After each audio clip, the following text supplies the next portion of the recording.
going on, everybody? Welcome to the Week 13 edition of the Late Night Live Stream. I'm Ben Hover, joined by Joey Marion. Big week, Joey. It's revenge week in the NFL. I hope you're excited. Yeah, just the ultimate revenge week this week. You got AJ Brown against the Titans. Travis Kelce circled this game in his calendar, supposedly, against the Bengals. Mm-hmm. You got Deshaun Watson against the Houston Texans. I mean, Jesus. DJ Chark, Marvin Jones, little mini correlation in that game. Back-to-back revenge. Jeff Wilson Jr. against the 49ers. I'm pretty sure Tyler Conklin played for the Vikings, if I'm not mistaken. You could literally build 7 spots of revenge into your lineup. I couldn't find another running back outside of Wilson. But no, I think it's just Jeff Wilson this week, to be honest. Unfortunately. But I feel like that's got to just boost the ceiling projection on any lineup, the amount of revenge that you get into it. Yeah, absolutely. All right. All jokes aside, shout out to everybody tuning in right now. Shout out to everybody watching on replay. If it is your first time to the channel, we appreciate you. Make sure you sub to the channel. Cross 600 subs earlier in the week. Shout out to the people. That's been a goal for a minute now.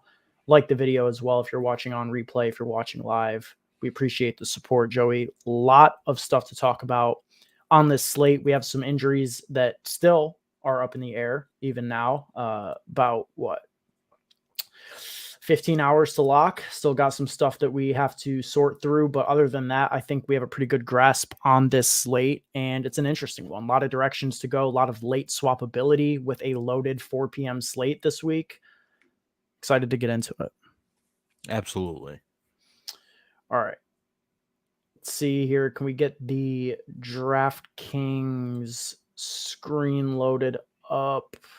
And there we go, guys. All right. So starting off with the quarterback position, from a cash game perspective, I believe that there are 2 options this week. And that would be Joseph Burrow at 6,900 at home against the Kansas City Chiefs, and Trevor Lawrence in the course field of the NFL going up against the Detroit Lions. Do you have a lean between these 2 players separated by $1,000? Yeah, I mean, Joe Burrow obviously looks better from a projection standpoint. And from a Vegas standpoint, I mean, just the best game on the slate, has the highest total game, a lot of shootout potential, 52.5 total, potential back and forth. We'll have to wait and see whether or not Joe Mixon is available. He's still questionable at this point. So I don't necessarily know if he's going to be back or not, but if Joe Mixon is out, that should boost Joe Burrow's projection a little bit. And at 6,900, I think it's probably worth it to get up to Burrow just for exposure to that, insane game environment in cash. Yeah, I mean, he's got a higher floor than Trevor, and I would say he has a higher ceiling as well. Obviously, this is a great spot for Trevor Lawrence, but Joe Burrow's ceiling is sky high here. Like you said, Mixon highly in doubt. T. Higgins balling out of his mind lately, and Jamar Chase, I expect to be back without any limitations. I mean, he practiced all week last week. It sounded like, he probably could have gone if they needed him to, but they wanted to play it cautious with their superstar wide receiver. So, yet another week removed from the injury. He's been practicing all week. I think Jamar Chase should be a full go in this spot against, a Chiefs team that's pretty susceptible to getting beat by wide receivers. And now they get one of the most elite wide receivers in the league coming to town. I think that, Burrow, full cast of characters here, sets up incredibly well. And he would be my cash lean as well. Absolutely. Other than that, I mean, a lot of options for tournaments. Some that stand out to me would be paying up to get up to Patrick Mahomes. I don't think too many people pay up this week. Mahomes, 8,300. You're obviously paying quite a bit for him. And a lot of people, obviously, in cash games will be taking the savings to go down to Burrow. I could see Mahomes getting overlooked. His clearest stack partner, Travis Kelce, very expensive once again this week. And I got to say, I really love Jalen Hurts this week. We didn't really talk about him too much on the preview podcast this week. 8K. I don't think anybody's going to pay up for him. It's not like a standout game in the same way that, the Bengals Chiefs game, Chargers, Raiders, and Lions Jags games are. But Obviously, anytime that Jalen Hurts is on the field, you have a big access to a ceiling. Tennessee's a pass funnel defense. And as we mentioned, this is an A.J. Brown revenge spot. And I actually do believe A.J. Brown's highly motivated to go out and, ball out against his former team here. Yeah, I mean, for sure.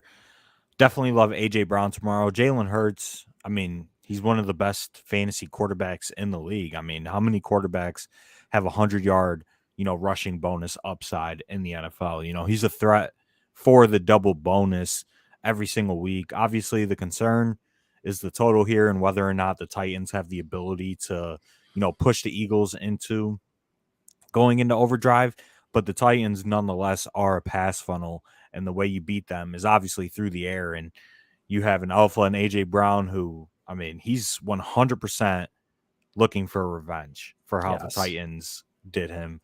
Did him dirty. No doubt about it. I'm playing him in every lineup / prize picks entry, whatever. I don't care. 5.5 catches, over. 74.5 yards, over. 74.5. Hold on. I got to get that in. But Jalen Hurts, 8K, definitely a nice pay up to be contrarian option at the quarterback position at a position where, everybody's going to pay to the middle. Joe Burrow, Justin Herbert, maybe Tua as a nice tournament option there, and then pay down to Trevor Lawrence, 5,900. T-Law and Burrow are going to be the two highest owned quarterbacks on the slate. So, and not only that, but they appear, at least at this point in the week, to really be the only two quarterbacks that are going to command significant ownership. It seems like ownership is going to get significantly spread out amongst every non-Burrow Trevor Lawrence quarterback. So, whether you want to go with, Tua, Mahomes, Goff, who's projecting very well this week, Deshaun Watson, who I'm actually surprised to see come in with such a low ownership projection this week, and, Jalen Hurts as well. You can really go in any direction you want in tournaments, and you'll get pretty good ownership on all of these guys that aren't named Burrow or Lawrence. Yeah, I mean, ownership at the quarterback position is pretty much non-existent this week. I would expect it to be pretty flat throughout. I don't expect one quarterback to really run away with it. And, if there is one quarterback, that's definitely Burrow. So getting off Burrow to any of these guys definitely makes a ton of sense in tournaments. And there's just a lot of good games to stack up this week, or a lot of good teams, I should say. You have the Eagles, who you mentioned. The Chargers and Raiders game looks like a nice pivot at the 4:00 window. You obviously have the Chiefs side of the ball. You have the Dolphins and 49ers game, which has a lot of high ceiling options in it. Jacksonville, Detroit's going to be popular. So there's a ton of ways to go. And quarterback, I mean, it really doesn't matter in terms of ownership, to be honest. No, and I would even extend that to, I mean, Burrow is the one that I could see getting up there. Like, it wouldn't shock me tomorrow if, tables, we flip over the cards there and, Burrow's like 20%. That wouldn't shock me, to be honest. But other than that, I really do think that it'll even be held in check. And Joe Burrow's stack partners, which we'll get to at wide receiver, are coming in with pretty affordable ownership projections as well. So, that can even bring down the cumulative ownership of a Cincinnati stack. Any long shots that you need to, take a shot at here? No, not really. I don't think quarterback is the position where you get different.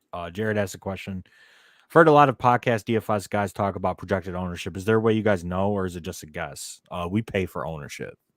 Yeah, I mean, but the way that ownership projections are created are an algorithm that, tends to look through, the way that people have played slates in the past, similarly projected players, how they've gotten owned, as well as looking across the industry and seeing what the large tout sites are talking about, so Establish the Run, Roto Grinders, Osmo, etc. Like, obviously those guys move ownership, and you can get a pretty good grasp on who the most popular plays will be, simply based off that. So much of the industry is moved based on the big sites.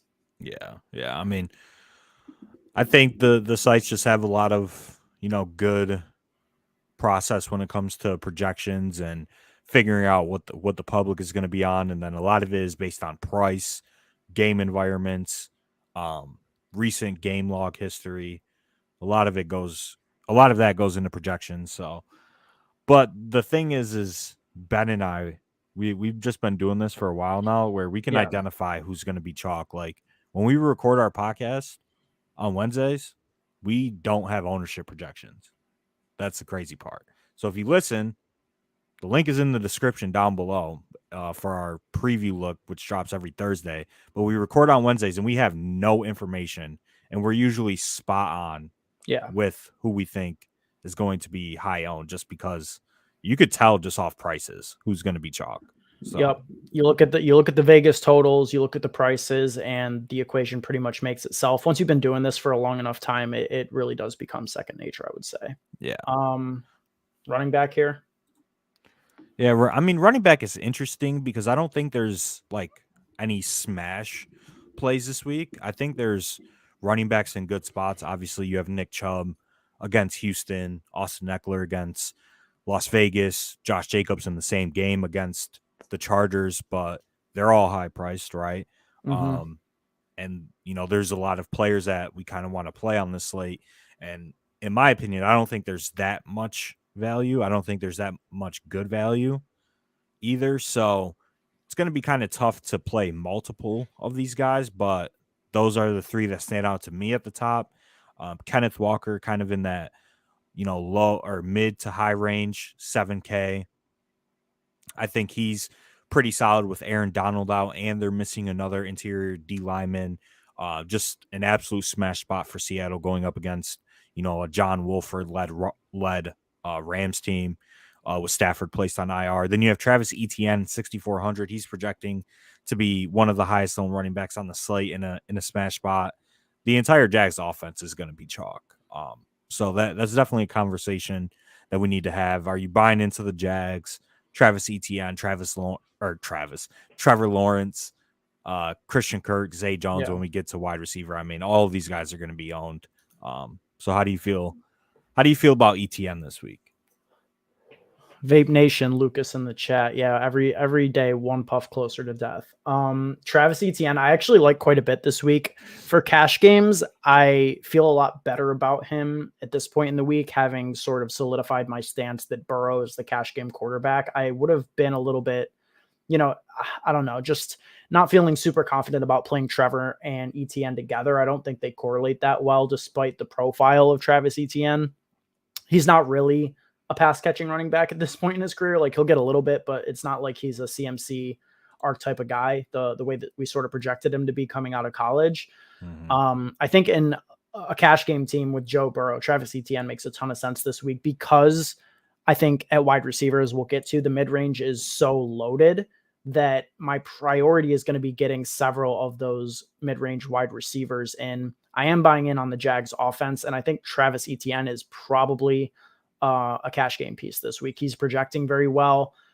Sounded like he could have come into the game last week, back into the game last week after exiting if they needed him to, but they had it sort of under control there. So I don't know. What are your thoughts on ETN? Are you scared off of the injury? And that same conversation sort of goes into Josh Jacobs, although the price tag is better.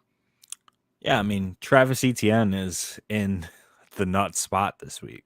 6,400, projecting as the best value out of every running back on this entire slate. I mean, I think you're playing him in cash for sure, especially with Joe Burrow as the quarterback. So you don't have to play both Lawrence and ETN. Obviously, I think Henderson getting claimed by them is a little bit worrisome. I think they will factor in Henderson and Hasty, maybe more than other people might think that are doing projections. But obviously have no concrete evidence to back that up. Just kind of a little bit concerning to me, at least, because I do think Hendo is capable. Yeah, no, I agree with that. That's a good point. As a change of pace back, but nonetheless, you're still probably playing Travis Etienne in cash games for sure. That's another question: is tournament versus cash? The tournament payout is different, whereas cash is like top half. So in cash games, which are head-to-heads, 50-50s, or double-ups, those are contests where roughly 50% of the field gets paid out, and you don't gain an extra incentive by shooting for first place. So first, in let's say 5,000 out of 10,000 entrants, make the same amount of money. So you just want, the good combo of floor, slash ceiling. You don't want to take that many risks. You don't want to play that many thin plays. Whereas tournaments, all the money's up at the top. You really don't um you really don't have to play safe in tournaments. You just play risky, get off the board in a smart way, obviously, which is what we try and show people how to do. And hopefully you run into the nuts. Yep. Just got to run Pier one time, God. That's it. One week can win you your season. Exactly. Yep. Couldn't have said it better myself. Shooting for the top in tournaments, cash games, you need floor. You just want to be, playing the best plays essentially. So Travis Etienne is our first cash game running back. And I don't really see somebody that I consider a stone cold, shoe in lock at the running back 2 position. I definitely think it's a 4. I don't know. I think that 4 wide receiver is certainly viable this week.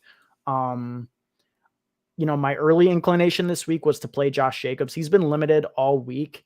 And because you're paying $7,900 for him, it makes it a difficult play. I still think that he's the priority pay up in cash. I don't know if you agree with that sentiment. Maybe, the limited fashion here would bring you to Nick Chubb. But I mean, goddamn, the Chargers are so bad against the run. Josh Jacobs, obviously coming off of a nuclear output, 51 points on DraftKings. Really high floor there. This is kind of a do or die game for the Raiders. If they lose this game, they're pretty much out of contention, I would say, for the playoffs. But if they, win, they pull one out against a Chargers team that's been known to fumble the bag at various occasions, they can at least talk themselves into still having some hope. So I don't know how concerned you are with the Josh Jacobs injury, price included. I think it makes it a little bit difficult for cash, but what's your take on Josh Jacobs and paying up to him in tournaments? Or I'm sorry, in cash. Yeah. I don't know. I think it's tough because, not practicing all week and coming in as a game time decision. I think that will definitely affect his ownership for sure. And it's probably going to be the opposite of last week where, nobody was talking about him throughout the entire week. And then he ends up playing. Now he's going to be projected to be chalk. Everybody's talking about him. They want to play Josh Jacobs. He comes in, he plays, and then he leaves with an injury. I already could see it coming. Yeah. I'm scared. I'm a little bit scared. Obviously, we can't project that to happen, but that's just the fuckery that happens in the NFL on a weekly basis. But nonetheless, Josh Jacobs is still a really, really strong play at 7,900. I think there is a legitimate conversation on whether or not the play is Josh Jacobs or Nick Chubb. I think Nick Chubb is an extremely good play this week. I know Josh Jacobs is, projecting for about 2 more points than Nick Chubb because of the reception upside. But I mean, goddamn, Nick Chubb against the Houston Texans, 8K, filthy. But you remember what happened last time he played the Texans? I don't even want to talk about it, bro. That was pain, bro. That was trauma. That I still wake up sometimes in a cold sweat thinking about that day. And that was like a few days ago, I think, like 2 years ago, like a couple days ago. Yeah. The anniversary of Nick Chubb just absolutely steamrolling my tournament aspirations. Shout out to Nick Chubb stepping out at the 1 yard line on a clear cut, easy touchdown. Got to preserve the win. All right, buddy. How'd that do? How did the Cleveland Browns season turn out that year? Did that win help? Can't imagine it did. I think they got knocked out in the first round of the play. Or I think they won a playoff game that year. Did they? I think so. Huh. Who would have thought? But anyways, I mean, so you say that with Nick Chubb. I got to admit, I mean, not that I think that there's any way that the Browns can lose this game with Deshaun Watson coming back. And obviously, I think Watson will be, he's got blood in his eyes here. He wants to come out and shatter. But Austin Eckler at 8,500. I mean, you're paying up a little bit, 600 off Jacobs, 500 off Chubb, but Austin Eckler is just getting an unreal workload right now, especially when you consider the fact that he's live to get, double-digit targets every single week of the season. He's had 5 games this year with double-digit targets, and that's just so unreal the way that they're using him right now as an extension of the run game through the passing game, as we see, on the screen. in 5 of his last games, 12 targets, 15 targets, 3 times, just going crazy with the target share. I think he's the safest. I don't think you have any of the offensive concerns that you would have with Cleveland in Deshaun Watson's first game back, and you don't have any of the injury concerns that you have with Josh Jacobs. In a perfect world, I think we're playing Austin Eckler, but the 600 actually does make a difference this week. Yeah, I mean, Austin Eckler is the best play on the slate for sure. No Mike Williams. So you got Keenan Allen and Austin Eckler and Josh Palmer there, as the main 3 guys in that offense. And one of the best games on the slate, but I do agree that it is probably hard to get there in cash, but Eckler is still going to have ownership even in tournaments. And I'm assuming that you're comfortable playing Austin Eckler, as a top 3, top 4 owned running back in tournaments this week, right? Absolutely. Yeah, of course. Yeah. So all of these guys at the top, I mean, they're the best plays and they're all going to be owned. Like Nick Chubb isn't going to be sneaky. He's projecting for more than, 17% ownership right now. Austin Eckler's same goes for him. Josh Jacobs as well. None of these guys are sneaky. So really the tournament pivots at the top would be CMC. Yeah. Absolutely. Deebo Samuel is a game time decision. I think he's trending more towards being out than playing.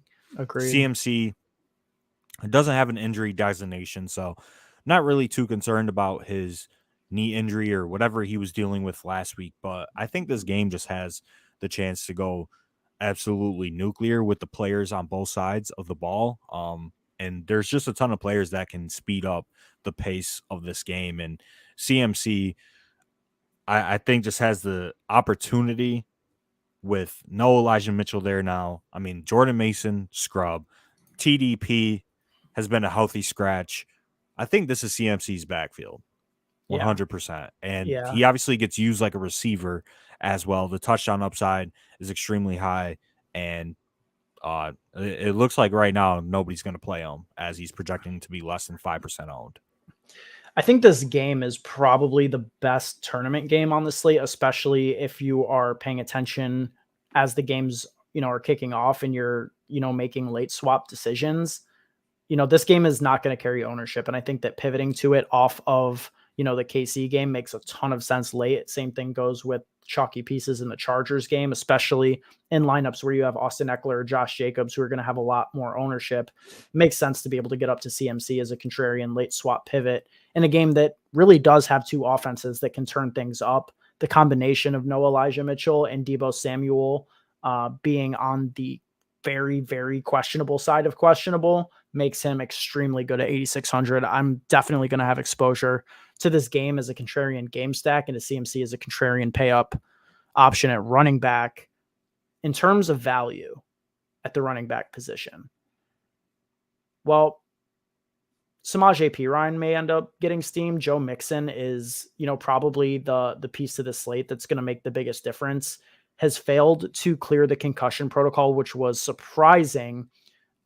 Zach Taylor said something along the lines of they're taking it on a 12-hour by 12-hour basis with Joe Mixon, really putting his status in doubt. I don't think it's something that we'll get a Schefter bomb on because I think they legitimately don't know. It's not like they're playing coy with the injury. It's whether or not he clears concussion. But if Mixon is ruled out, 6K, Samaje Perine seems like an absolute smash. Obviously, he got the full workload last week with no Mixon, 17 attempts, 7 targets in the best game environment at the slate at home. Like Perine would be a stone cold lock if Mixon gets ruled out, right? Yeah, I mean, just a nice cheap value running back if Mixon ends up being out in the best game environment on the slate with, a ton of pass catching upside. Yeah. So unlike Travis Etienne, I would feel very comfortable playing him with Joe Burrow. Yeah, absolutely. So I definitely think if Mixon is out, we're not going to have that news tonight, most likely while we're streaming. We'll definitely keep an eye out, for a Schefter bomb here while we stream for the next, 45 minutes, hour, whatever. But if the news breaks tomorrow morning, I mean, you're playing Samaje Perine in cash with Joe Burrow. And then I think you're probably only playing 2 running backs in cash, to be honest. But he would definitely be one of them. Other cheap running backs that I think are interesting, I think Damian Pierce is okay at 5,900. I would only use Damian Pierce in Cleveland bringbacks.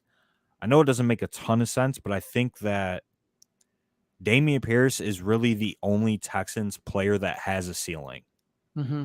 in my opinion. I don't think Nico Collins does. I don't think any of the tight ends do. I don't think any of the cheap Texans wide receivers like Chris Moore or whoever the fuck they're throwing out there tomorrow with Brandon Cooks being out have a ceiling. I really only think Damian Pierce does.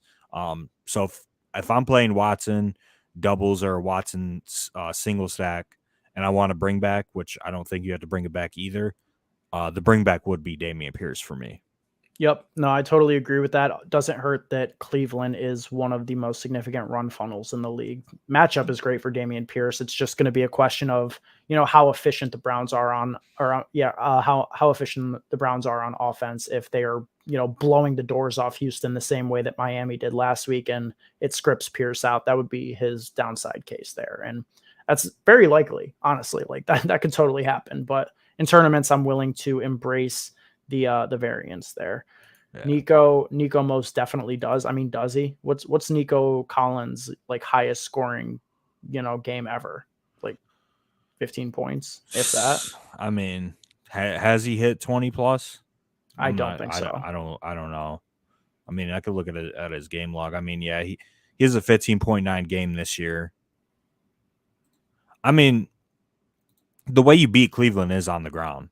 Yeah. Nico most definitely does. I mean, I just disagree. I think there's really no ceiling to any player on this Texans offense. That's why I said you don't even need to bring back, to be honest. I agree. I also think building onto that point, this week specifically with so many great game environments, I'm going to be loosening up the way I play stacks. I don't necessarily think everything needs a bring back in some spots. I don't think that you need to double as much if you're actually shooting for the stone cold nuts. Like we know that almost every single week, the perfect lineup is not a double stack. And I think that it'll be the same thing this week. You're going to be able to get there with, high ceiling one-offs or, correlated plays, but probably don't need to go crazy with double stacks this week with just the amount of great plays and great game environments. No, yeah, I totally agree. I would be very comfortable single stacking Deshaun Watson with Amari Cooper and not bringing it back at all and just getting exposure to, the other late games that have a ton of ceiling in them. But I just think from a theory perspective and tournament perspective, that's probably how you should build your lineups is with late swap considerations. If you play chalk early and your chalk goes off, you can or I just totally got that backwards. If you play chalk early and the chalk busts, you can go more contrarian late. If you go contrarian early and they go off, you can swap to more chalk pieces in the late game, in the Bengals Chiefs game or whatever. So that's definitely how you should be building tournament lineups this week. And this game is at 1:00, right? Which game? The Browns game. Browns game is at 1:00. Yes. Yeah. So you can get a nice contrarian stack with the Browns early. They go off, swap to some chalk pieces, and potentially win a tournament. Cooks is out this week. Yeah, I know Cooks is out this week, but Cooks has been out pretty much every single week. So yeah, and I mean, like we're catching passes from Kyle Allen, bro. Like, yeah, I mean, I think the way you beat the Browns is on the ground. So that's why I like Damian Pierce as the bring back there, and he definitely, in my opinion, has the highest ceiling of any player on the team. WW Fresh, what do you two know? My boy, it's okay to just come in here and say hi. Like, we know you're in the stream. We know that you're a big fan. Just say hi. You don't always have to come in here with the aggression. What's up, dude? Like that's all. What's up? Only got to hit us with that. Any other running backs? Yeah, no, I mean, I wanted to get your Zonovan Knight take. How do you feel about how you feel about ZK this week? Obviously, as we'll get to in a minute, Garrett Wilson is going to be a cash game lock. Jamming 2 Jets into cash feels like, a recipe for disaster, but it should be a good spot. Michael Carter is not going to play in this game. And he had a pretty decent role in reprieve of him last week, 14 attempts, 3 targets. Price is right for Zonovan Knight. It's just, it really is like the playing 2 Jets and cash thing that makes me a little sick to my stomach. Yeah, I mean, I'm not playing Zonovan Knight in cash. I thought he would be higher owned than what his projection is, and it looks like he's not going to be owned at all.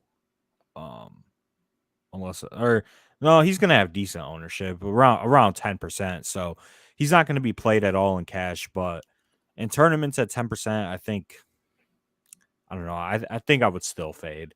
I think there's just a good chance that this is a full blown RBBC, and I mean he comes in. He has 100 yards last week.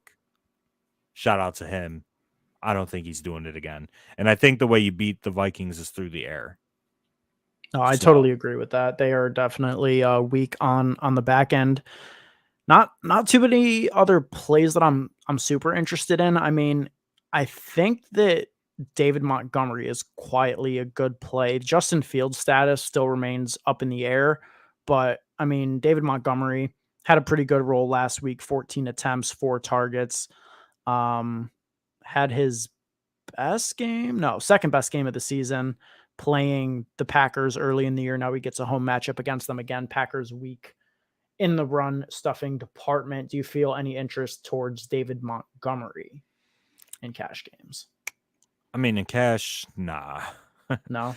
Nah. I mean, especially with Justin Fields back. Justin Fields was a full practice participant. We didn't even mention Justin Fields, against the team that can't stop dual threat quarterbacks to save their life. Obviously, we don't know how healthy his shoulder is, but Justin Fields, where is he? 7,400. Yeah, I mean, he's out of consideration at that price, but he's back. I think that definitely hurts David Montgomery's upside a little bit, especially if he's healthy enough to run. And, they'll probably design 5-7 specific calls for Justin Fields. And yeah, I mean, I just don't think David Montgomery is that great of a play. Ceiling is so low, but if he falls into the box, once or twice, you're probably going to need him. Yeah. So, I mean, that's about it, right? At running back, I don't think I'm going to be looking to get too far off the board at running back this week, unless there's anybody else you want to shout out for tournaments here. Aaron Jones actually is somebody that I want to play in tournaments, but I just can't play any Packers running back this year.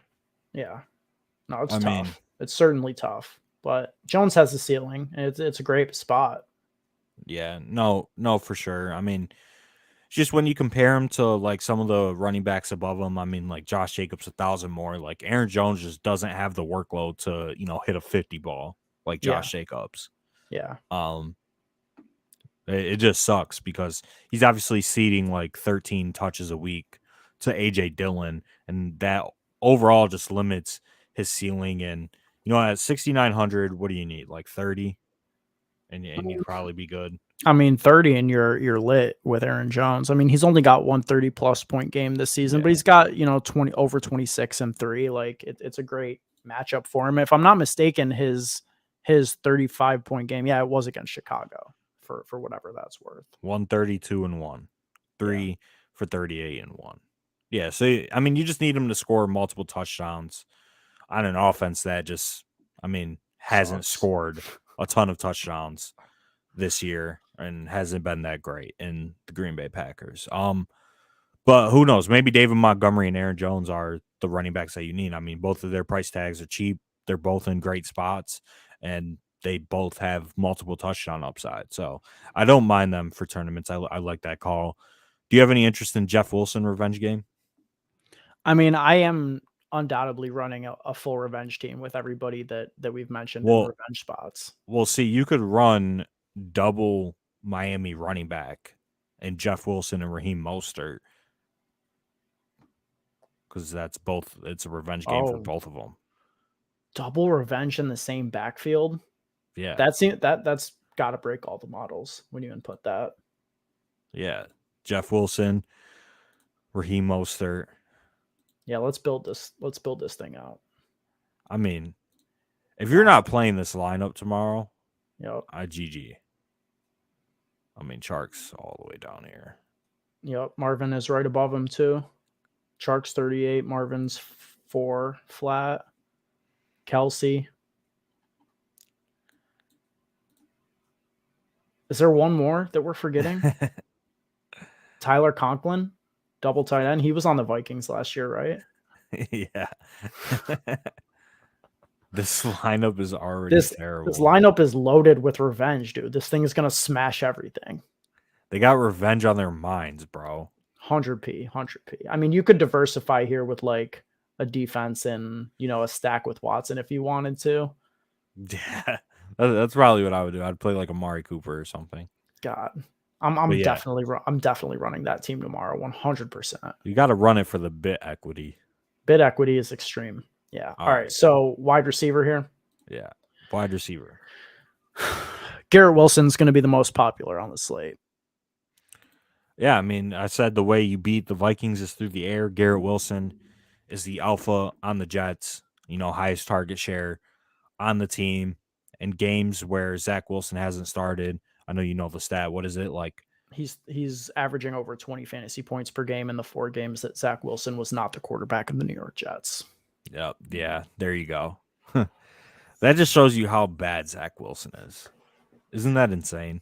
It is. It's crazy. I mean, dude, Mike White comes up, Joe Flacco, literally doesn't matter. As long as it's not Zach, Garrett's balling out because there's only enough room for one Wilson on the team. The Wilson to Wilson connection doesn't work. They're both trying to be the better Wilson, but the problem is Garrett's the better Wilson. So you got to get that other guy the fuck out of there. Makes perfect sense. Now let me show you this. What am I looking at here? You're looking at the Jets players wearing a Mike fucking White t-shirt. And you know who this guy is? Who's that? Tyler Conklin. Show me a guaranteed touchdown this week. God damn. And with the boosted revenge equity. And he's wearing the Tyler Conklin shirt. Tyler Conklin touchdown. What are the odds on that on FanDuel? Jesus, it's got to be high, right? I'll look right now. But yeah, get back to us on that. I mean, back to Garrett Wilson. I mean, just an absolute smash play. 5,300. I think you're locking him in cash for sure. Tyler Conklin is plus 300 on FanDuel to score a touchdown tomorrow. That's easy cash. Put him in a 10-leg parlay. Cash. You have to. LOL, play the guy because he's wearing a t-shirt. Well, he's wearing a Mike White shirt. Mike White is wearing a Tyler Conklin shirt. Yeah. Tyler Conklin has revenge on his mind. There's so many narratives at play here. So these two guys are clowns. Dude, do you remember what happened when Joe Burrow was wearing the Jamar Chase jersey? Maybe you forgot, but he went for like 35. Shirt narrative means a lot. I mean, these two are clowns. This dude has a picture of a fucking grown man wearing makeup in the WWE as his fucking profile picture. Yeah, he's a juggalo, dude. It's fine. They're hella corny. The fuck's a juggalo? Fans of the Insane Clown Posse. It's like a 90s rap group that was like early period horrorcore, like Hobson's origin. Okay. Very corny. Extreme corn. Extreme corn. All right. Other wide receivers that you like for cash? I mean, Amon-Ra St. Brown is projecting as one of the best values on the slate. And how can you not play him, dude? Dude's going to get 10 targets every time he touches the field. Like, I know there's a little 8, a little 9 in there. Those are his downside spots. But this game is in a dome. Second highest total on the slate. Amon-Ra St. Brown, about as safe as they come, 7,100. I think you probably just play him and don't think twice about it. Yeah, no, I mean, you're locking in Amon-Ra. You're locking in Garrett Wilson. I think the conversation really comes down to your wide receiver 3/flex spot. And I think there are, a number of ways you can go here. Yeah. I think you could go Christian Kirk, 6,300. I think he's solid. You could go cheap with Zay Jones, coming off of like the best game of his career. But personally, I'm just never playing Zay Jones in cash, especially. I mean, the target share has been good, but I just think personally the upside is very, very low. I mean, the man has 2 100-yard games in his career, and one of them was last week. Yeah, there's no shot he's dropping back to back. And Josh asks in the chat, is Kirk chalky? Yeah, both him and Zay Jones will be top 5 wide receivers in terms of ownership this week. I feel a lot more comfortable with Kirk. If we're looking at those mid-range guys, of which there are a couple, Christian Kirk is the one that stands out to me. Especially with playing Joe Burrow in cash, I think you can get a pretty good sizable share of the Jags offensive production through Travis Etienne and Christian Kirk. I think that is my lean at this point in the week for cash games. Yeah, no, I totally agree, especially if you're playing Joe Burrow. Makes a ton of sense to just go Kirk and Travis Etienne, and you basically expose yourself to the entire Jags offense. Yep, until it all goes through Evan Ingram and Zay Jones. And Zay Jones, yeah. Can see it coming already. Yeah, I mean, obviously that's personal preference to everybody watching, whether or not you want to go, Zay Jones cheap along with Garrett Wilson and, maybe pay up to like Devontae Adams or Jamar Chase at the top of the pool. Devontae should have some middling ownership. He's not going to be top 5, but he'll be right there. Amari Cooper looks solid as well, $6,400, $100 more than Christian Kirk. There's just a ton of good wide receiver plays this week. Keenan Allen, Amari Cooper, Christian Kirk, ASB. Love T. Higgins this week. I mean, as you could see, the Chiefs have been bad against opposing wide receivers, and if Jamar Chase is back, that should open up a lot for T. Higgins. And T. Higgins, I mean, he's been better with Jamar Chase, like in the lineup. Yep. Yeah, we do. Actually, it's separated by like a hallway and 3 stairs. Joey's like right there down to the left. Why do you want to come hang out? Question for you. All right, with Debo trending down, does it change your perspective on Brandon Ayuk at 6,100? I think if Debo gets ruled out, Ayuk actually looks really good. Projections are still accounting for Debo Samuel to be in right now, but I think that would drastically change. Ayuk, he's been kind of like a touchdown dependent guy for him to hit, any type of ceiling. He's never really going to be racking up, 8, 9 catches type of vibe. That's just not the player he is. But this is a game I think that could see a ton of offensive firepower. So I don't know, man. Ayuk would be really interesting to me if we get Debo news tonight. Yeah, I think Ayuk, he's been, functioning as the pretty much like the actual wide receiver one. And when I mean like the wide receiver one who's going to be out there running routes and getting targets. He's been getting targeted more than Debo Samuel, right? So 6,100 with no Debo, I think that definitely condenses things onto Ayuk and George Kittle for sure, and CMC. So definitely do not mind Ayuk, as a pivot in that range with Kirk and Amari Cooper, and I think Tyler Lockett looks okay right now as well. Don't think he's going to be too owned if I'm not mistaken, but he's still projecting okay. Definitely do not mind that. I mean, AJ Brown looks like the clear pivot at the top. Yeah. 7,800, great spot, elite quarterback. What's ownership on AJ Brown look like? AJ Brown right now, I'll pull it up here. AJ Brown is projected for I mean, this can't be right, but 1%. 1%? AJ Brown against the Titans in a revenge game? Bro. He's going in every tournament lineup. That's crazy. Every tournament lineup. You think that's How can right? You not? No, I don't think that's right. I don't think it's not going to be 10. I think he'll be like 5. That's still amazing. God, I honestly, that's crazy to me. I was definitely expecting it to be closer to 10. That's AJ Brown is a stone cold smash in tournaments this week. Yeah. Yeah, no, I'm right there with you for sure. AJ Brown is an absolute smash. Tournament play this week, especially if like Jamar Chase, T Higgins, ASB in that range are all chalky. I mean, Chase is projecting for under 10% in his own right. Yep, and Jamar Chase is projecting as one of the best values on the slate. So Yeah. I think that his ownership gets a little bit higher than what it's projected at right now. He's projected for under 10. I think that gets up to like 15 or so. Probably since so many people play Burrow, that makes sense. Yeah. Yeah. So I think if Burrow gets steamed, his pass catchers get steamed as well. But Jamar Chase still obviously a good play, coming back from injury, not too concerned. He probably could have played last week.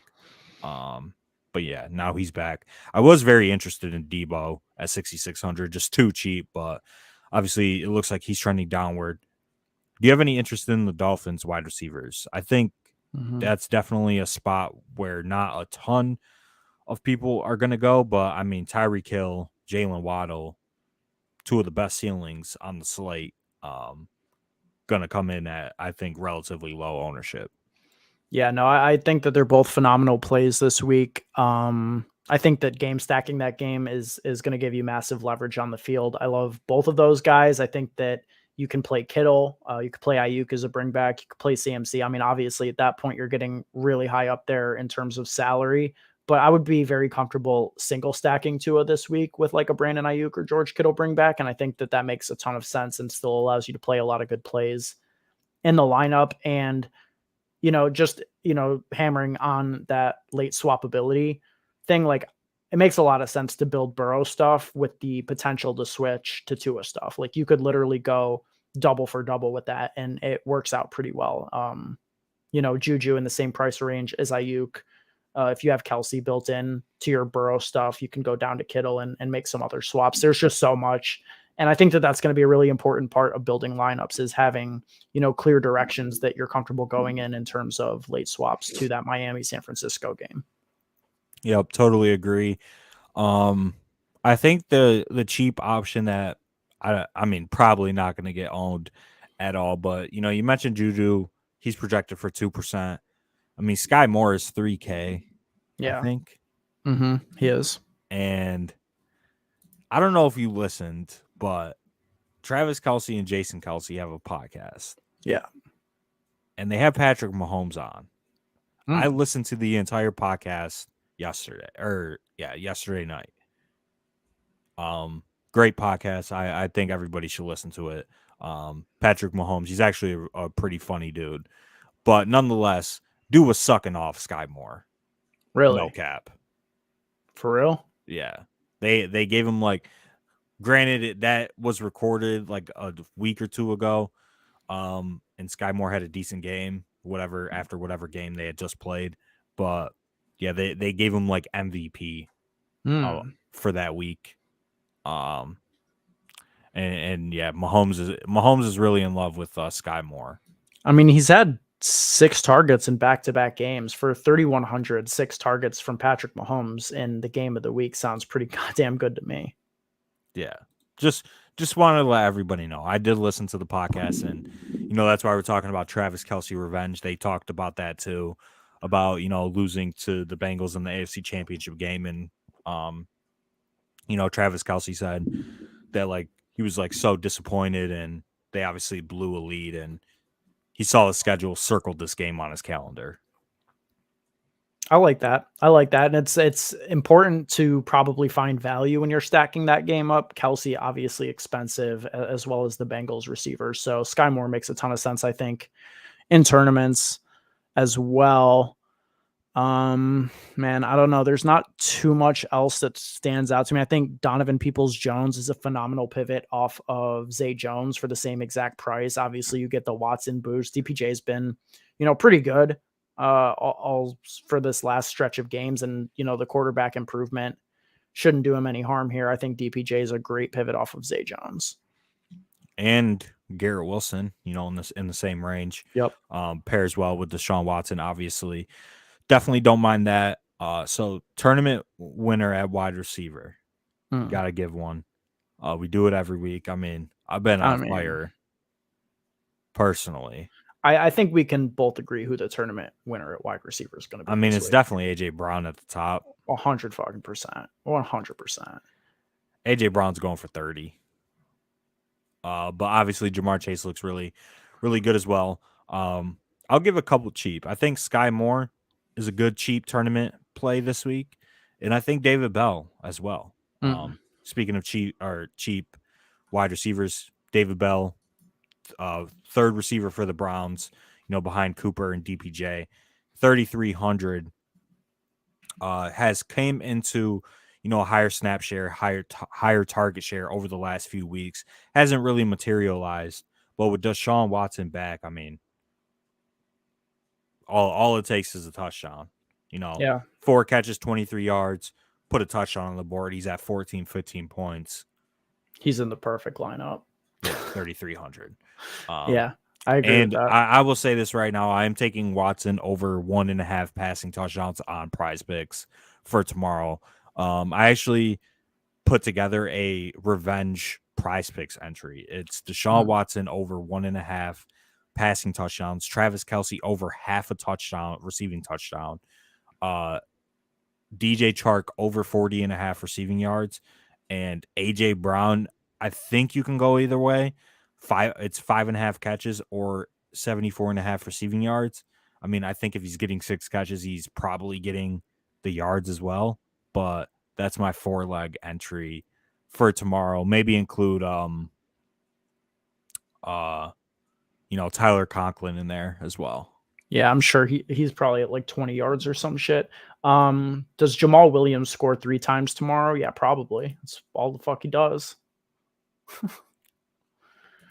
Watson's just going to come out and win GPP when he hasn't seen game action in 2 years. Come on, guys. I mean, yeah, there's a wide range of outcomes with Deshaun Watson, but to act like he doesn't have a ceiling here because he hasn't played is, I mean, I think that, that's a donkey tank. If you want to talk about a donkey take, like Deshaun Watson, when healthy, is a top 5 quarterback in the NFL, all things aside. And he's been the second highest fantasy scoring quarterback since he's came out of the league, right behind Patrick Mahomes. So yeah, I mean, it's in a terms of smash points per spot, game, right? Yeah, smash spot, revenge narrative, boiling, leverage off of Nick Chubb. Like I mean, it's a phenomenal play. He hasn't played. I get it, but he's definitely trained, right? He's definitely worked with these receivers. Like, are you that naive to where you don't believe that they haven't worked out together? Like, Of course they have. like he's been on the team for a while. It's not like they're just throwing him in with a bunch of wide receivers that he's never thrown to before. Yeah. Like him and Amari Cooper and DPJ and all these other players have 100% gotten together and worked out numerous times. Yeah. You know what tells you that is 250 million guaranteed tells you that that's happened. And do you think that they come out and they gotta prove that they made the right decision? Of course they do. Are you kidding me? That's all that's on the Browns' mind. Dude. Like They've been that's under just so much fire. That's just PR. You learn about that in school. Took a couple PR classes. Like they've gotten so much negative press around this whole situation. They have to prove that they made the right decision. Yeah. And personally, obviously 2 years off, it's whatever. And he said, so working out together, same as his actual game. No, but I'm just saying they have chemistry. They've practiced with each other. They've probably ran 7-on-7s, right?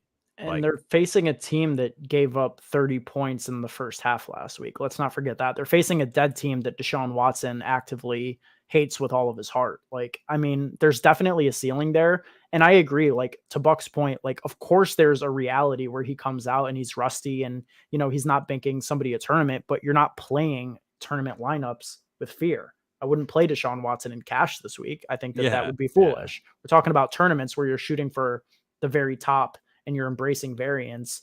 And I don't think that any player on this entire slate has more variance than Deshaun Watson and what he does tomorrow. So yes, could he come out and struggle? Absolutely. But could he come out and throw for 304? Absolutely. I think both outcomes have probably the same percentage chance if you're signing percentages. Maybe like Absolutely. Yeah, I agree. 302, Mm-hmm. 250 and 2, somewhere along those, maybe not 304, but I think the way Deshaun Watson doesn't get there is because they have like the most talented running back in the league that's gonna that's gonna fucking eat, you know? Um, so that's really the only concern is, does Nick Chubb go nuclear and they feed Nick Chubb and kind of that kind of limits Deshaun Watson's upside. But I mean, I'm not too scared to play or to fade Deshaun Watson.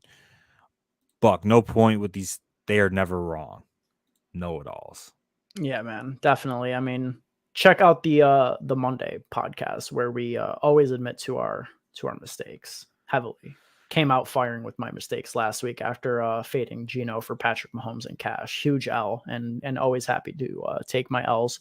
Josh, interesting question here. Brian Robinson, if Antonio Gibson is out, I don't hate it. I really don't hate it. The Giants don't have a good defense right now. He's going to get the workload. I don't hate it on a slate that we, just got done talking through with the running back position. Doesn't have any standout plays. Obviously, like, the true talent is a concern, but I mean, the price tag is right. The matchup is good. I kind of like it, low key. Yeah, I mean, I don't have an opinion on Brian Robinson either way. So I think we can move on to tight end. Tight end, I think is pretty interesting. In cash games, I mean, you're playing Harrison Bryant 1,000,000%.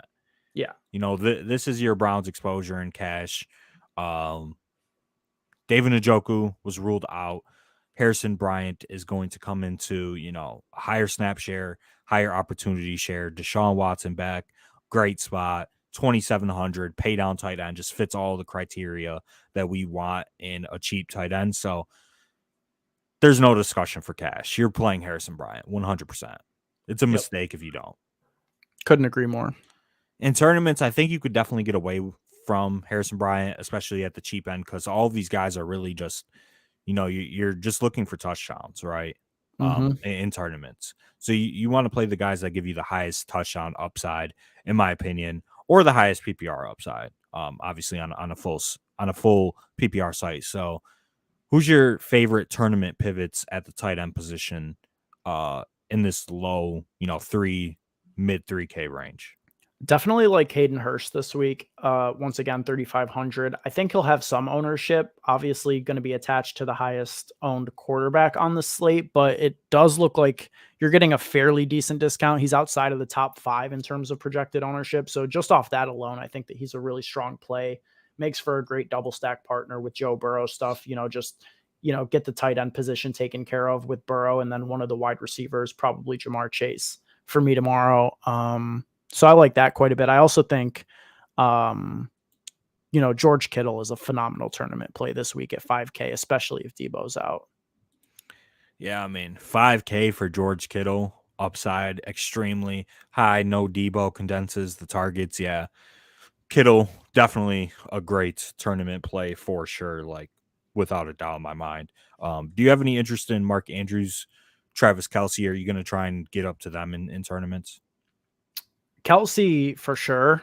Kelsey will, have a decent bit of ownership this week, but just because he's priced so highly and, so many people look at the tight end position as a way to save salary, his ownership never gets like too crazy. So, probably sub 15% for Kelsey, and with a guy who's averaging like 6 points more than the next closest tight end. And, obviously has a massive ceiling in any given week, especially in this game environment with the, additional motivation. As you noted, I think Kelsey is a really, really good pay up option. As far as Mark Andrews, like, I could see it. There is a ceiling there, obviously, but it's just such a tough question with Lamar Jackson going through the struggles he's going through at the moment. Denver has a really good defense and also lacks the ability to score and push other teams. So it's pretty tough there, I think, to go with anybody from that Ravens Denver game. I'll probably just be hands off with the quality of the other games on this slate. Yeah, I'm not playing anybody in that Ravens Broncos game for sure. Just no interest in, a low total game against two teams that just haven't been that good in my opinion. And this game has what? A 39.5 total. The Broncos, they just can't score. And the Ravens, they just don't have the talent, to hit their ceiling, right? Like Bateman goes out, Lamar Jackson doesn't have another ceiling game. I know Lamar and Mark Andrews can definitely get there. I don't think this is a spot where they both hit their ceilings.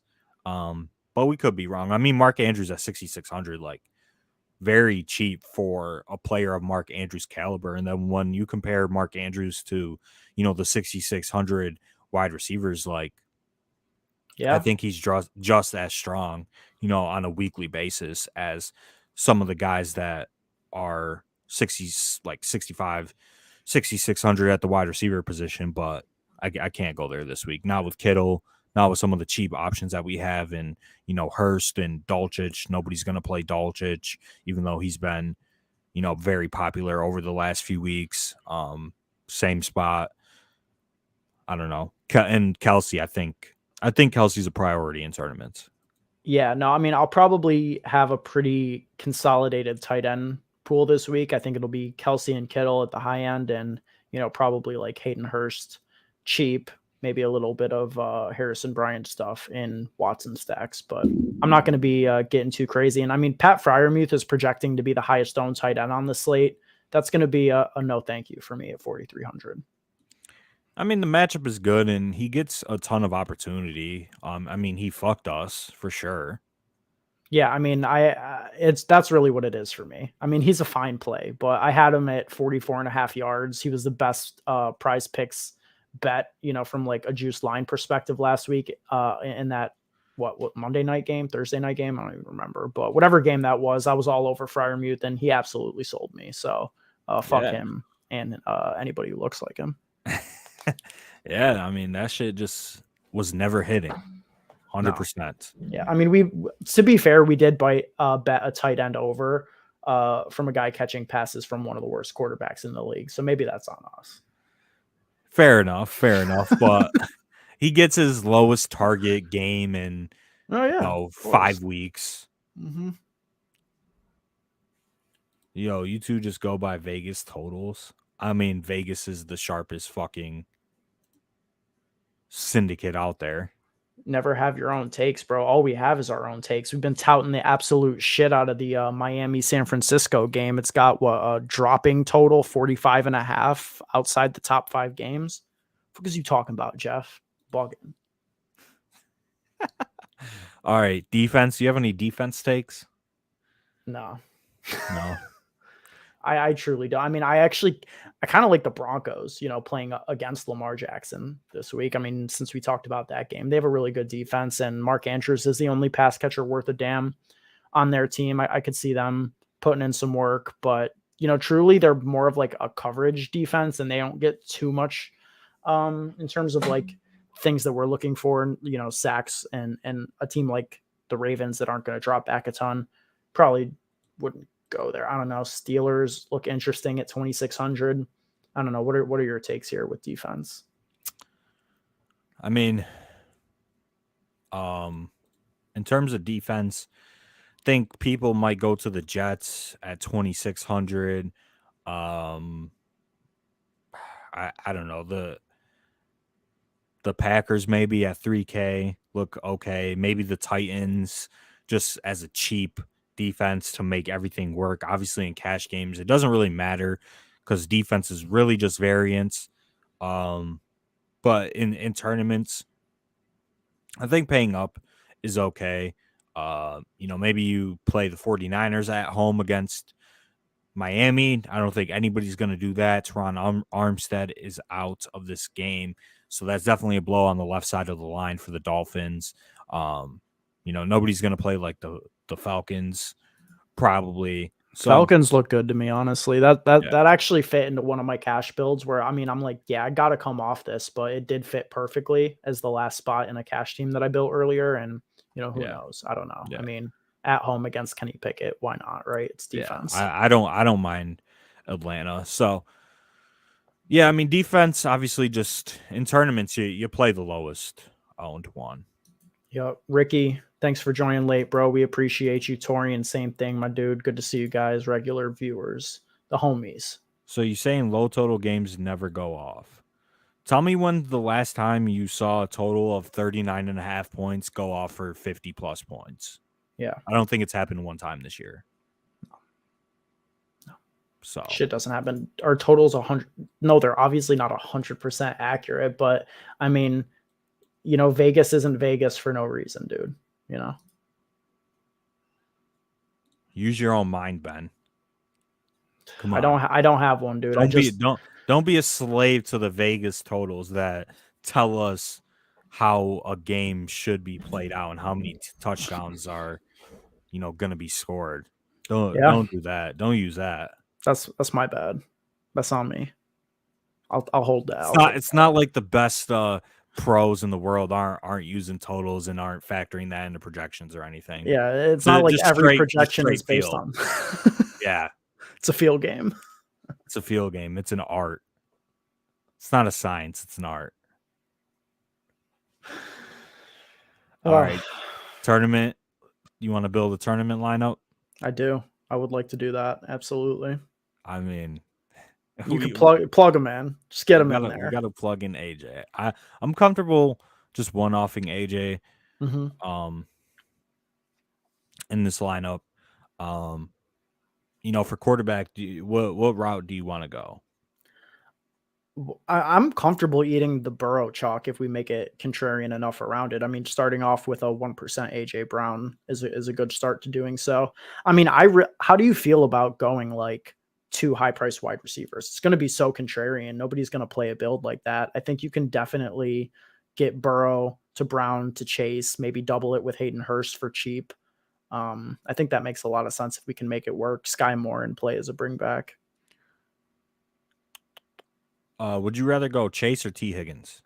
I prefer Chase this week personally, but I'm fine with Higgins. I mean, I know you're a big Higgins guy. I'm down to ride with Higgins once more. Well, it's just Higgins is obviously $700 cheaper, and we would need a little bit of salary saved unless we go Hurst.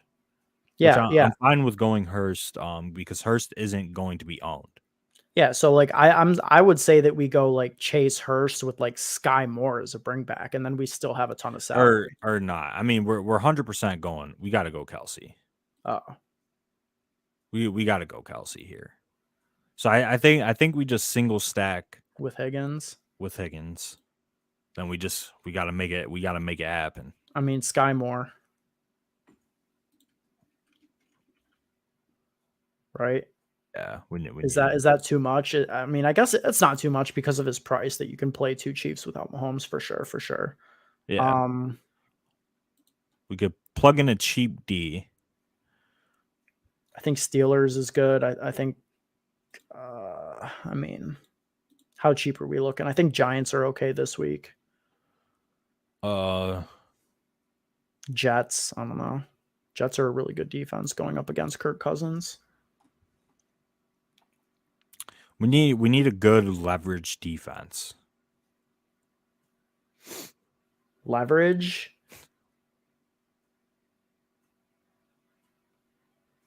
I mean, the Lions are a leverage defense. 2,800. Every fucking jag under the sun is going to be in the top of their position and ownership. Yeah, I mean, I don't hate that. I don't hate it either. Also, there's some underlying stats that say the Lions D is starting to play better. I mean, not that they're going to be a good defense by any stretch, but I mean, they've been putting up points, fantasy wise. Yeah, Lions D definitely makes the most sense in terms of, ownership leverage and whatnot for sure. I definitely like that call. Is this a Zonovan Knight lineup? That's the question. It has to be. I think. Hmm. What I other? mean, we're in a tough spot here. Yeah. The only the only way I think a lineup like this works is if you double it with like Hurst and go double tight end. That kind of thing would make this work. I'd be comfortable doing that, to be honest, because Kelsey can function as a wide receiver. Oh yeah. So we'll plug Hurst in. It'll make it look better if I do it this way. We do something like that, and Yep. then we're cooking. And then if we go T, we'd have to go like Zonovan Knight, and that would leave us like David Montgomery. Yeah. I mean, it Or works. And I mean, you could come off Lions D and play something like, you could do Jamal as a correlation. Could do Jamal as a correlation. Like something like that. Honestly, I don't hate this. I don't hate it either. It's not great, but I don't hate it. Like, how many lineups are going to have 2 or 3 7K plus players? I don't think a lot. I really don't. I think it's going to be highly leveraged towards, mid-range builds across the board this week. If we don't like McLaurin, we don't know NFL. I mean, nobody sells you when you're on them more than Terry McLaurin, Has Terry McLaurin ever won anybody a tournament on DraftKings? Genuine question. I think he has like 2 30-point games on DraftKings in his career. I like Terry McLaurin, but I can never just get him right. Every time I play Terry, he sells me. And then, every time I'm considering him and I decide not to, he has a big game. It's just the way it goes. I mean, best of luck to you, Jeff, if you play Terry. He hardly has any big games. That's really the concern. He has 120+ point game on the year. There's no ceiling. Yeah. Like, he's a very talented player, and he as a talent, ceiling is extremely high. He's just limited by quarterback play and offensive environment. He has been his entire career, which obviously sucks. And, I want to see him on a team like the Chiefs or with a quarterback like Patrick Mahomes, Justin Herbert, Joe Burrow, etc. Because he's being wasted, quite frankly. But Terry McLaurin in his career, like you said, maybe 2 30-point games. He just does not have the ceiling, and it's because of his situation. It's not because of him. Yeah, no, 100%. Like, talent's never been remotely the question with him. Yeah. So is Chidobe Awuzie still out for the Bengals? Question mark. Just out of curiosity. Yeah. No, he tore his ACL. Oh yeah. So honestly, man, Juju Smith-Schuster is going to be a really good part of lineups. I think that are stacking this game up because he didn't really play his full complement of snaps last week, despite it being a concussion that held him out prior. But before that, Juju was really hitting his stride, and the Chiefs' offense started to really stack up. A real good string of productive games. 5,700. Nobody's going to play him. I think that it lets you do more in the lineup without Kelsey in there, and price tag is right. Ownership is right. And he definitely has the talent to do so. Bengals vulnerable in the slot since Chidobe Awuzie has went on IR. I think he's a really strong tournament play this week.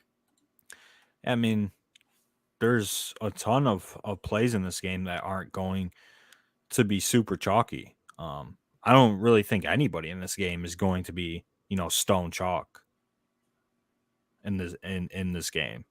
Like Burrow, right? And maybe Burrow's ownership pulls up like T. Higgins and Hayden Hurst and Jamar Chase with them, but the Chiefs side of the ball isn't chalky at all. So there's definitely ways to get contrarian and build good lineups around this game. And I mean, this game has the highest chance of any game on this slate to go nuke, in my opinion. So I want as much exposure to this game as possible. And I think Travis Kelce is a tournament winner this week. I think A.J. Brown is a tournament winner this week. So a lot of my lineups are going to have those two guys in it for sure.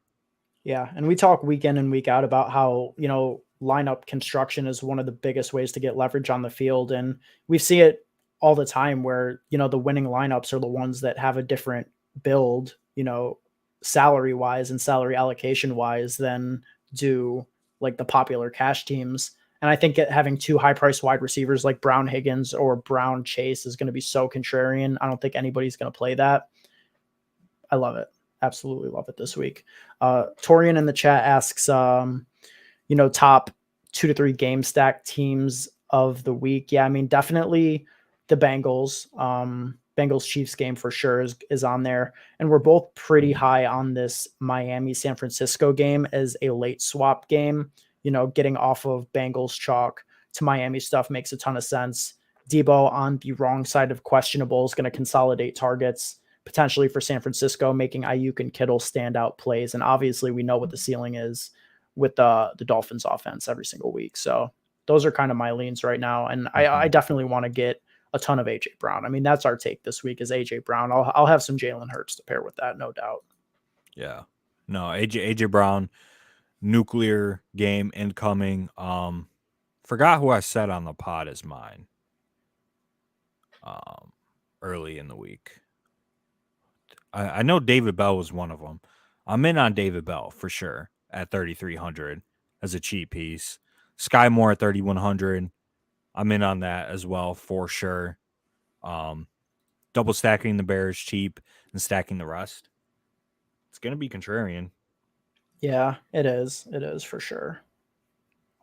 I don't really love that. I would really just single stack. I think Cole Kmet is okay. At 3,800, nobody's going to play him. And with Darnell Mooney on IR, like I think maybe Cole Kmet takes a few of those targets. Chase Claypool hasn't been that great. And yeah, I mean, Cole Kmet, Justin Fields, you could bring it back with Aaron Jones or Christian Watson. You got a nice little stack there. Fill out the rest of your lineup.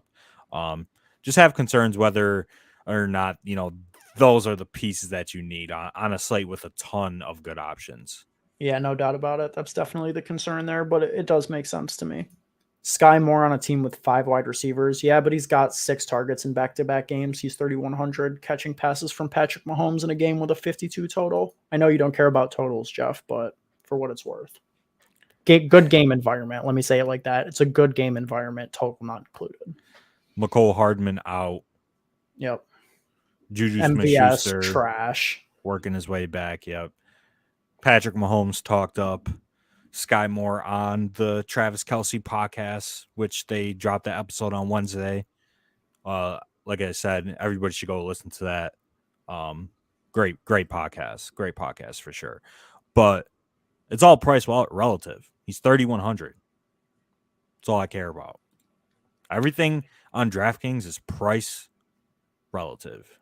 Yep. Ricky asks, assuming that the Lions game is chalk. Yeah, I mean, especially the Jag side of the ball, like ETN is going to be one of the highest owned running backs, if not the highest. Christian Kirk, Zay Jones going to be 2 of the highest owned wide receivers on the slate. Amon-Ra St. Brown in the top 5. But if you get away from it, there are definitely plays that you can get in that game that are lower ownership. DJ Chark in the revenge game at 3,800 isn't going to get played. Jamison Williams in his first NFL game. We didn't touch on that at all, but I mean, he's unplayable on DraftKings at 4,700. They wouldn't let us get that off, unfortunately. Yeah, that price is insane. Yeah, 4,700 for a player about to play in his first game. I mean, I think they give him a deep shot, at least one. Got to. I mean, he's been out for a while now. He played at Alabama. If anybody doesn't know, he tore his ACL, I believe, in the championship game, which is played in January. And that would have been 11 months ago now. So kind of farther down the timeline than what we're accustomed to seeing, especially out of NFL athletes now who come back in like 8-9 months. Just look at Chris Godwin, Yeah, I mean, but definitely, I mean, you want to talk about capitalizing on variance. I mean, nobody knows what Jameson Williams' role is going to be like. Most likely, he's probably going to be like a 20% snap player, I would assume. Yeah. I Um, mean, especially when you consider the Lions and like look at that they're still like slow rolling DeAndre Swift 7 weeks later. Like, yeah, I but don't know. we talked about that. Yeah, we did. We did. We talked about why they're doing that. You know, it's more so just because he's not playing the way that they want him to play. Mhm. But they did talk him up this week. I don't know if you saw that. I did. No, I actually like Swift as a contrarian way to get different in that game, considering, building on what Ricky said about how chalky that game will be. I think that, Swift is a very contrarian piece to that. And if you like ran something like a Trevor double with Swift, I think that that's definitely playable. I mean, Swift is 5,600. He had 8 targets last week and easily could have had a touchdown. I mean, easily could have had a touchdown as well as a big catch down the sideline that was just out of reach for him. Yeah, Swift was like 2 plays away from that being a 25-point game. bruh. This such pain, being on DeAndre Swift in tournaments on that Thanksgiving slate and just getting shafted, Yeah. multiple plays in a row. Oh my God. It hurts thinking about that and, how big my day could have been if 2 or 3 plays had just gone my way. DeAndre Swift, Jared Goff misses him on an easy touchdown. Then the Hunter Henry touchdown gets called back, and Isaiah Hodgins touchdown gets called back. It just sucks. That's capitalize. You got to capitalize on the variance of the NFL. Like those 3 plays didn't go my way, but 3 plays could go your way this week.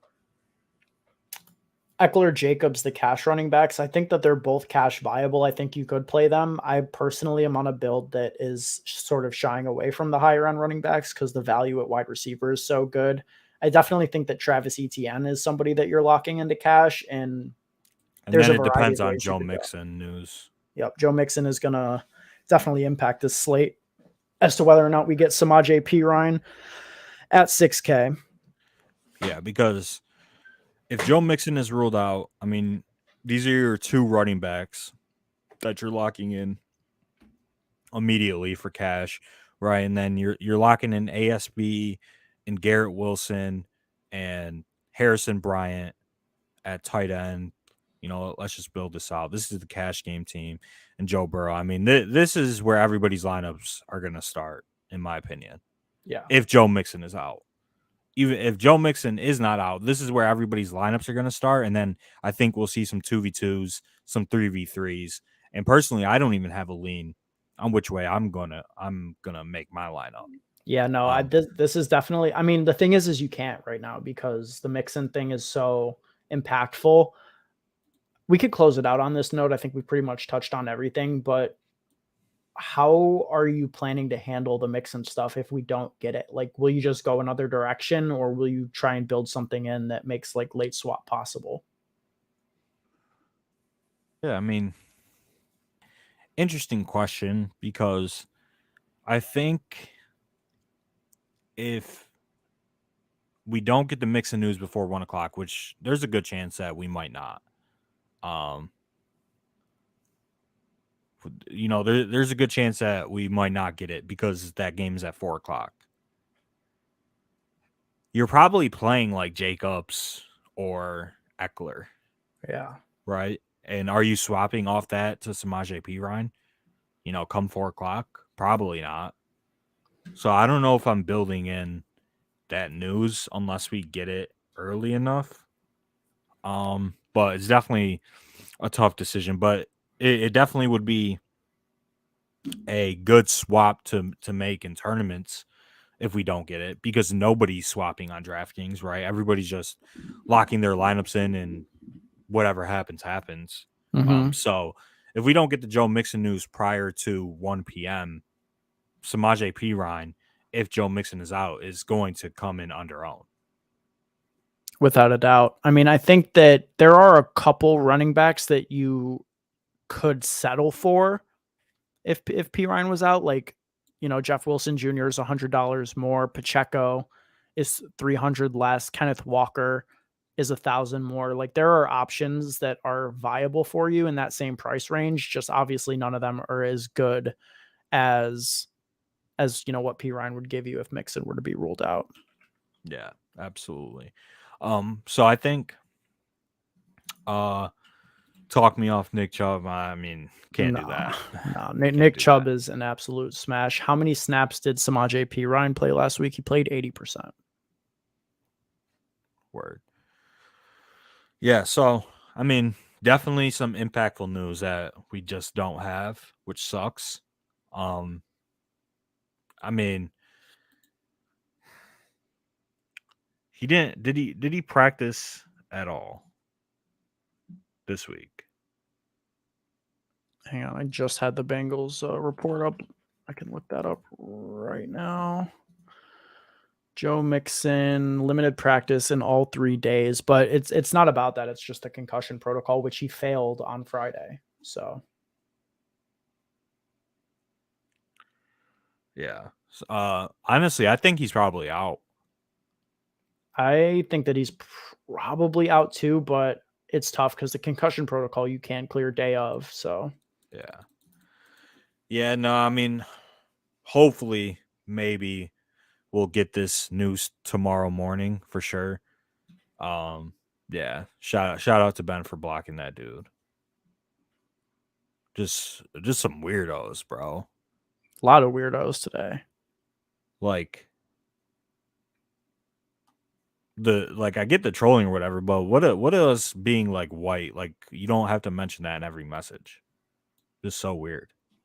It is weird. It's weird, dude. Little light racism and homophobia to close things off. What's wrong with that, Yeah, right? no, just imagine if we did that. Oh yeah, God, we'd get canceled. yeah. No, But I mean, luckily we're not scum fucks, so it's not gonna come up. yeah. So calling us white, like I'm half white. I mean, you can't tell, but because I look full white, but I am half white. It's just the way that your the light is No, shining and on your see face. in the winter I get lighter, and then in the summer my Hispanic side comes out. Mm.